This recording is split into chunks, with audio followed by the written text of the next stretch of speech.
Bonjour à tous, j'espère que vous allez bien. Je suis toujours à Singapour. Nous sommes le 5 janvier 2020. Nous sommes le matin. Comme vous pouvez le voir, il y a un soleil incroyable. C'est l'été, en fait c'est l'été toute l'année ici à Singapour. Donc si vous voulez fuir l'hiver et venir me faire un petit coucou à Singapour, vous êtes les bienvenus. Dans cette vidéo, je vais faire un retour d'expérience positif sur ma gestion locative à distance. Donc pour ceux qui ne me connaissent pas, moi je suis Marc Blursky, je suis investisseur immobilier à Paris, donc des appartements, donc de l'immobilier physique, et aussi investisseur dans des foncières cotées à l'international. Et aujourd'hui, je vais parler de la gestion locative à distance puisque je gère mes appartements sans agence depuis Singapour alors que les appartements sont à Paris. Et bien comment je fais? Donc j'ai fait beaucoup de vidéos sur ce sujet. J'ai même fait une formation si ça vous intéresse, comment gérer ces appartements à 10 000 km. Les liens sont en description. Et aujourd'hui, l'expérience positive, il s'agit d'installation de volets électriques que j'ai fait installer très récemment. Et donc là, ils sont définitivement installés. Donc je vais revenir sur les différentes étapes, comment j'ai pu le faire à distance, voilà, sans l'intervention de personne. Alors, description du cas, description du problème de volet.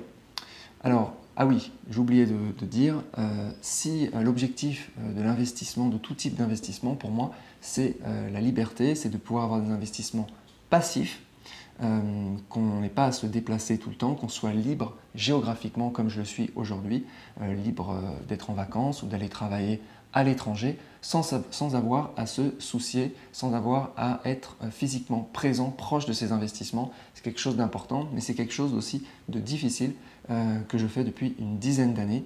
Donc j'ai acquis des techniques, des astuces, des expériences pour pouvoir la gérer à distance. Et vous allez voir que c'est possible et c'est même facile à partir du moment où on met en place les bonnes actions. Ceci étant dit, le problème de volets. Alors moi, je vous le dis tout de suite, en fait, je n'aime pas les volets. Donc ce que je fais, la première chose que je fais quand j'achète un appartement et qu'il y a des volets qui sont en général cassés, en tout cas ça a toujours été mon cas, ou qui fonctionnent mal, ce que je fais, c'est que je fais condamner ces volets, donc je ne les répare pas, je ne les remplace pas, je n'aime pas les volets, je n'aime pas les équipements en général, je minimise les équipements pour minimiser les problèmes.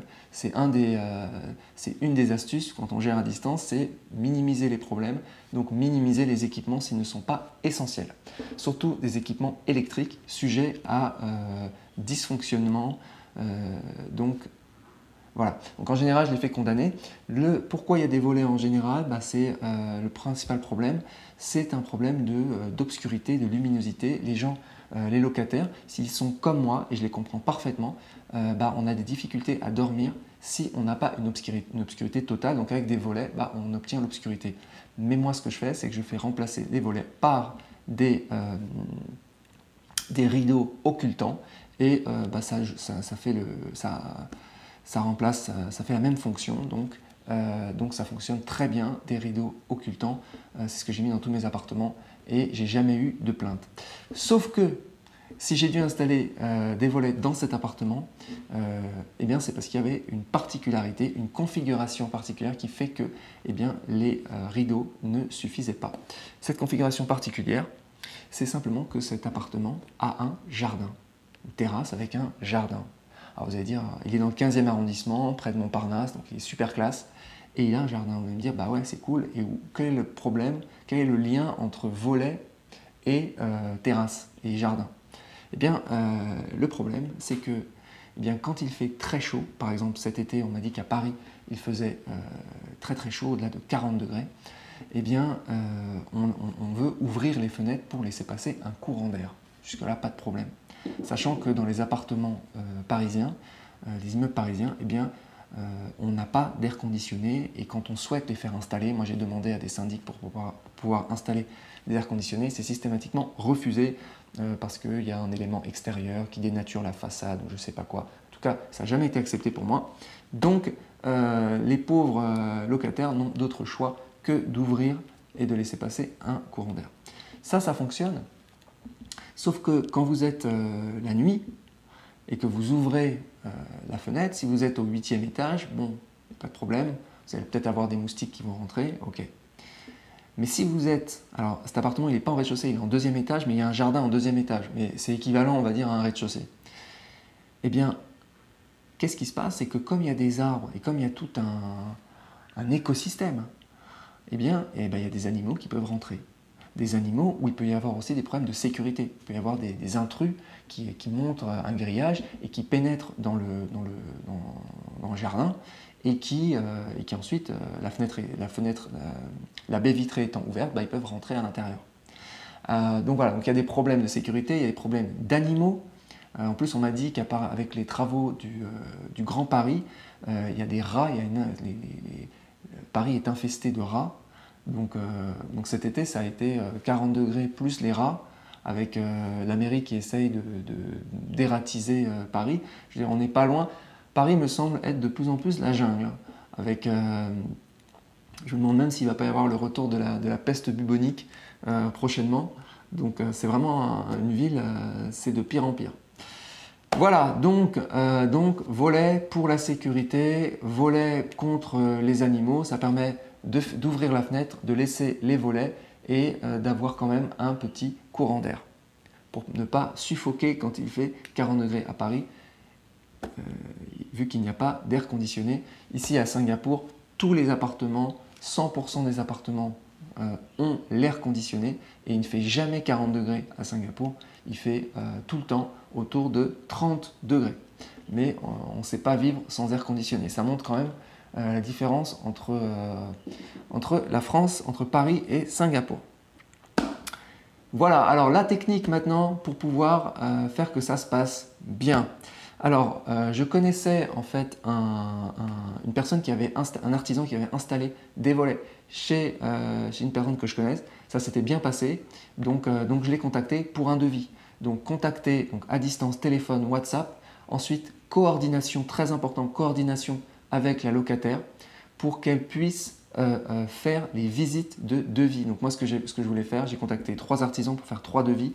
Donc tout ça par téléphone, par WhatsApp et tout ça en coordination grâce à la création des groupes WhatsApp. Moi, je crée systématiquement des groupes WhatsApp avec l'artisan, le locataire, éventuellement le syndic, éventuellement le gardien et moi pour pouvoir avoir ces disponibilités, pour pouvoir faire ces visites de devis. Donc il y a eu devis. Alors le problème principal auquel j'ai été confronté, c'est un problème de disponibilité des artisans et un problème de fiabilité. À Paris, je ne sais pas si c'est pareil partout en France, mais les gens ne répondent plus, les gens ne répondent pas, les gens ne répondent pas aux mails, répondent tard, répondent de façon évasive. Donc c'est vraiment très très dur de communiquer, il faut tout le temps les relancer. Voilà, donc j'ai un artisan qui n'a même pas répondu. J'étais obligé de le dire, mais est-ce que tu vas y aller? Oui, oui, oui, oui, oui, il n'a jamais été. Donc c'est vraiment incroyable. Un autre artisan, il a fait le devis, un devis pas très cher, un devis autour de 900 €, mais un devis très light. On ne voyait pas le détail, on voyait par exemple pas le détail du moteur, pas le détail de ce qu'il allait installer. Et le troisième, qui a été de façon beaucoup plus professionnelle, avec le détail sur un devis, mais plus cher, autour de 1 500 €. Donc j'avais entre 900 € et 1 500 €. Alors ce que j'ai fait, il y en avait un en fait, qui avait déjà installé chez une amie, donc j'avais tendance à plutôt le prendre puisque c'était une expérience réussie. Donc c'est très important d'avoir quelqu'un qui a déjà fait quelque chose, de trouver quelqu'un qui a déjà fait quelque chose. Le deuxième, je l'avais trouvé en fait sur un site, sur un groupe Facebook immobilier. On s'était contacté comme ça par pur hasard et la personne était vraiment très disponible, très sympa, répondait à toutes mes questions très rapidement via le chat Facebook. On n'était même pas sur WhatsApp. J'ai le devis donc à 900 € d'un artisan qui a déjà installé chez une amie, donc déjà une expérience réussie, et j'ai un devis à 1 500 € d'une personne, donc beaucoup plus détaillé, d'une personne réactive et sérieuse. Quand je pose des questions à l'artisan qui proposait 900 €, quand je lui demande par exemple combien de temps c'est garanti, quel est le matériel que vous allez installer, j'avais des réponses très évasives. Mais pourquoi vous voulez savoir ça? Mais enfin, on connaît notre métier, etc., etc. Donc des réponses difficiles d'avoir des réponses. L'autre donnait absolument toutes les réponses, tous les détails, etc. Donc ce que j'ai fait, parce que quand même entre 900 € et 1 500 €, moi j'ai plutôt tendance à prendre toujours les trucs les moins chers, dans la mesure où je suis assuré qu'il fonctionne à peu près correctement. Ce que j'ai fait, c'est que j'ai commencé à négocier, à discuter avec celui qui me faisait le devis à 1500 €. Je lui ai dit, et je lui ai carrément mis le devis à 900 € donc de l'autre artisan, et je lui ai dit, tu me proposes 1500 €, à côté on me propose 900 €, explication. Donne-moi une explication. Et là, bluffant, parce que moi, dans ma tête, j'allais juste prendre celui à 900 € et c'était terminé. Et là, celui à 1500 € me revient et me dit, bah en fait, regarde, son entreprise existe depuis 2 ans seulement, ou depuis 1 an et demi. La mienne existe depuis 10 ans. Donc il y avait un historique. Donc c'était pas du tout. Donc il me montre en fait. Ensuite il me dit regarde le matériel qu'il va utiliser. Il t'a dit que c'était telle marque. C'est quelque chose qu'il achète en Europe de l'Est. C'est un matériel qui dure 3 ans, alors que moi je garantis le matériel pendant 7 ou 9 ans. Voilà. Et donc en fait il répond à toutes mes questions et je me rends compte qu'il y a vraiment une grosse différence de qualité entre les deux et même de compétences. Donc ce que j'ai fait, alors au final j'ai choisi. J'ai négocié celui avec à 1500 € parce qu'il voulait en fait absolument faire plus de chiffres avant la fin de l'année pour la clôture d'exercice. Donc j'ai senti qu'il avait quand même besoin de travailler. Voilà, donc 1500 €. On est descendu à 1300. Donc c'est une grande baie vitrée. Hein, je ne sais pas combien de. Elle fait peut-être 3 mètres de large. Donc bon, c'est quand même c'est pas un petit volet. Donc il est venu, il est revenu, ah oui, donc il y avait déjà eu un devis où normalement ils prenaient les mesures, donc ils sont revenus faire d'autres mesures beaucoup plus précises et ensuite ils ont envoyé ça pour la construction du volet et ça a pris entre le moment où on a commencé à discuter et le moment où j'ai vraiment eu mes volets installés, ça a pris un peu plus d'1 mois, à peu près on va dire 1 mois. Donc voilà, donc ce qui était important, ce que je retiens et donc là ça s'est passé donc, le 3 janvier et donc là j'ai un retour positif que c'est bien du locataire, que c'est bien installé, que ça fonctionne, etc. etc. Alors oui, il y avait un dépôt de garantie à payer et le reste à payer au moment où c'est finalisé. Donc là, je n'ai pas encore payé la totalité puisque j'attends qu'il me donne le RIB, puisque c'était planté de RIB, etc. Mais donc il y a une deuxième partie à payer, environ 30% à la commande et le reste au moment de la livraison. Donc après livraison. Donc ça c'est quand même pas mal parce qu'on est sûr, on est assuré d'avoir quelque chose de ne pas payer pour rien, d'avoir quelque chose qui fonctionne. Donc ce que je retiens de cette expérience, c'est très très important, c'est utiliser le temps du locataire. Toujours cette question de il va falloir ouvrir les portes. Il va falloir que quelqu'un ouvre les portes pour les devis. Devis numéro 1, devis numéro 2, devis numéro 3, reprise des mesures, installation. Tout ça en fait c'est du temps. Il faut que quelqu'un ouvre la porte. Et ça va probablement être votre locataire. Et c'est une des raisons pour lesquelles il faut avoir de bonnes relations avec son locataire. Pas forcément pour qu'il paye son loyer à temps, etc., mais pour qu'il soit disponible pour pouvoir faire ses travaux, ses réparations et qu'il soit coopératif. Très important, coopératif, parce que c'est son intérêt, c'est mon intérêt. Moi, j'ai envie aussi d'avoir un appartement qui soit maintenu correctement. Voilà, et c'est son intérêt aussi puisqu'il va avoir des volets tout neufs, donc il est plutôt content. Mais s'il y a de mauvaises relations, ça peut être tendu puisqu'il va devoir être disponible pour pouvoir faire toutes ces visites. Donc c'est hyper important, l'aspect bonne relation, l'aspect coopération et évidemment l'aspect coordination. Et j'utilise massivement les groupes WhatsApp de plus en plus systématiquement.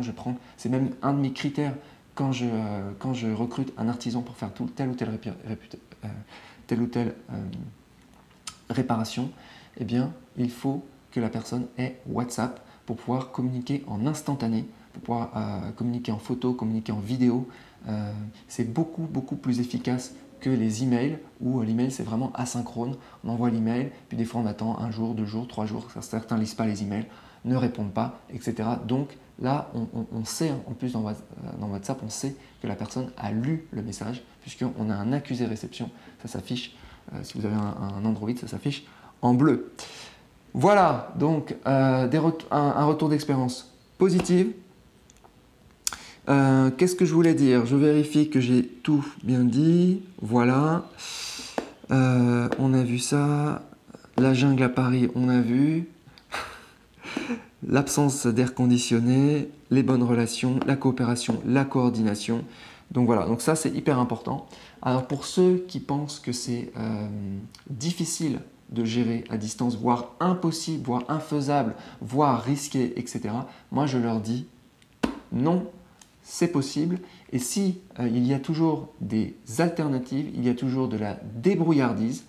Si par exemple mon locataire n'avait pas été disponible pour faire les visites, comme ça arrive parfois, eh bien je peux coordonner cela avec le gardien qui a les clés. Donc je peux demander au locataire de laisser les clés au gardien. Le gardien fait visiter. Si le gardien n'est pas disponible, il y a encore d'autres possibilités dont je parle dans ma formation. On peut absolument tout gérer à distance. Et l'objectif quand on fait des investissements et qu'on souhaite faire des investissements passifs, c'est de ne pas avoir à être sur place. Sinon, c'est une contrainte qui est trop importante. Voilà. Moi, si je devais être sur place, je n'aurais pas investi dans ces appartements. C'est une des raisons aussi pour laquelle j'ai investi à Paris, puisque à Paris, peut-être en tout cas dans les capitales, c'est plus facile de gérer à distance que si j'avais un appartement dans une petite ville de province où ce serait peut-être plus compliqué. Je peux facilement à Paris trouver n'importe qui pour pouvoir aller faire des visites, pour pouvoir aller faire des états des lieux, pour pouvoir aller faire ci ou ça. Donc les solutions de contournement sont infinies et c'est génial parce que ça permet voilà, d'être en janvier 2020, d'être à Singapour, d'être au soleil. Pour moi, c'est important de ne pas passer d'hiver en Europe, de ne pas avoir d'hiver du tout. Donc, c'est un bon investissement, l'immobilier physique, pour ceux qui veulent faire un investissement passif. Bien sûr, c'est moins passif que les foncières cotées, où là, il n'y a plus de problème de locataires. Si ça vous intéresse, les investissements foncières cotées, ces sociétés immobilières cotées en bourse, pour lesquelles j'ai une passion folle, lien en description, pareil. Je vous souhaite une bonne journée. Ciao.